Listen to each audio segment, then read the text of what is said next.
The sack of Rome and the Barbarians' mercy. This is a summary of The City of God, Volume 1, Book 1, Argument 1.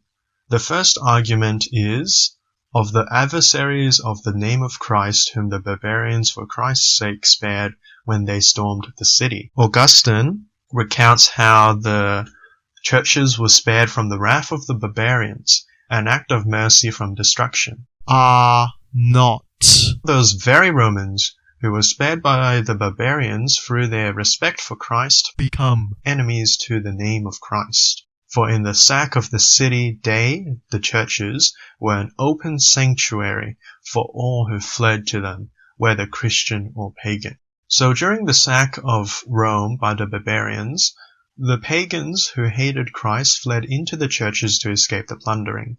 The barbarians did not invade or plunder the churches, since they respected the faith, but the pagans were quick to turn away from the church's refuge and point the finger at the church. Thus escaped multitudes who now reproach the Christian religion and impute to Christ the ills that they have befallen their city, but the preservation of their own life, a boon which they owe to the respect entertained for Christ by the barbarians, they attribute not to our Christ but to their own good luck.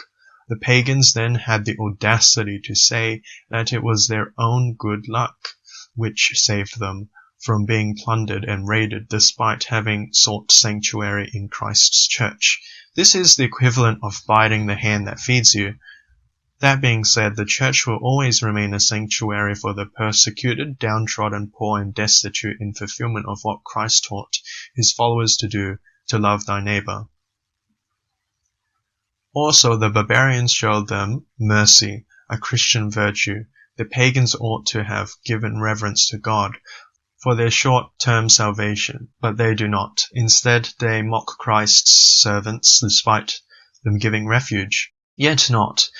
In ungrateful pride and most impious madness, and at the risk of being punished in everlasting darkness, they perversely oppose that name under which they fraudulently protected themselves for the sake of enjoying the light of this brief life. The pagans do not fix themselves on things eternal, being unable to humble themselves, but their pride and enjoyment of self in the here and now pushes them towards vanity and damnation.